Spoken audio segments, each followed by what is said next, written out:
Let's jump into the biological age versus chronological age now, and then how you're actually detecting this, measuring this, what kinds of things you're doing to impact and lower your biological age, right? So why don't you explain a little bit about that? Sure. So, chronological age is what we're all familiar with when we ask someone what their age is. This is how long you've been alive for, how many times the earth has revolved around the sun, is essentially your chronological age. Your biological age, on the other hand, is how old your biology is, essentially how well it is functioning. And somebody who is, let's just say, chronologically 40 years old might be biologically the equivalent of a 47-year-old. For example, if they smoke a pack a day, they probably are on average about 7 years biologically older, or they could be biologically younger. So for example, my most recent biological age test, which we'll talk about what those are in a minute, was done when I was about 37 and a half. And my biological age came back in my lower to mid 20s. I blog about this on slowmyage.com. I launched the blog about 3 months ago to share my results, but then also share my lifestyle, the things that I do to have reached these numbers. And the laboratory that ran the test for me, first of all, they couldn't believe the results. They said they've never seen results like this before. And then they ran triple checked my sample and the computer algorithm and made sure that it was correct. And they're like, yes, this is in fact correct. So I was very, very happy to find that it wasn't an error to get those results. But there are multiple ways to try to measure one's biological age. And they range from epigenetic testing to looking at the proteome, the transcriptome, telomere length, facial age, and so on. And I'll explain what all of these big words mean in a second.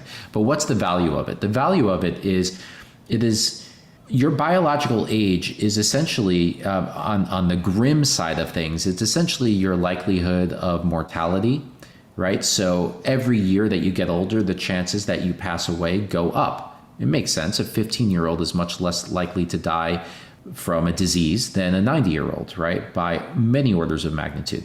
So if you're 40 years old and you're biologically 35 years old, compared to another 40-year-old who's biologically 47 years old, there's a 12-year gap between you and that other person who was born on the same year.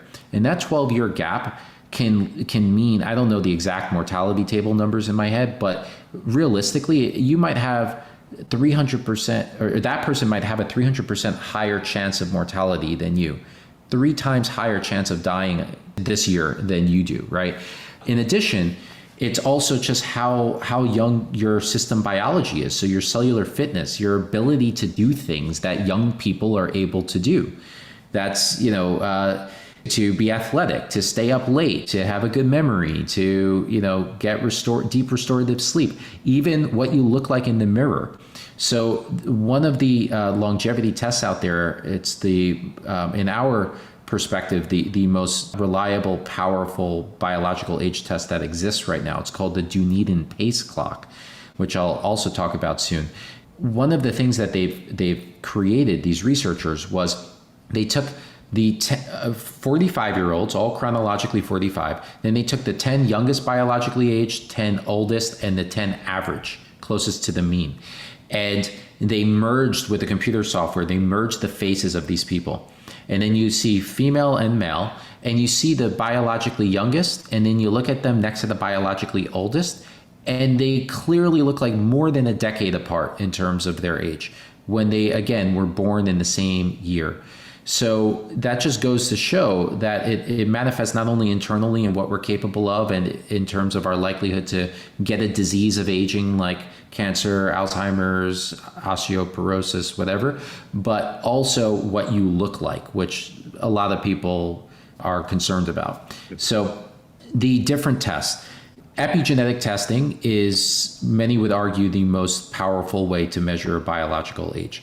I mentioned the epigenome earlier, so there are patterns in which genes are turned on and off, and scientists have been able to identify these patterns and write algorithms that could then essentially tell you how old you are biologically.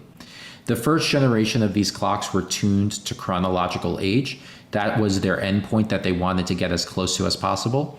But then they realized that there was more value in understanding essentially mortality risk or risk of a chronic illness of aging.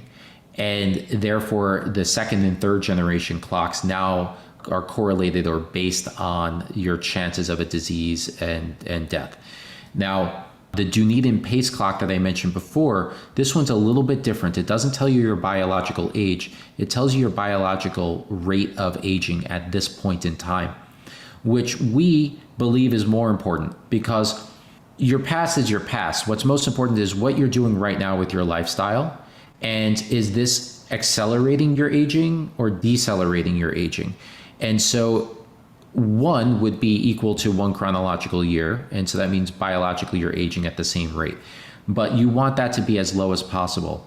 So for example, mine came back as 0.69, meaning I'm aging 31% slower with my lifestyle, which we can talk about if you care to, than the average person my age.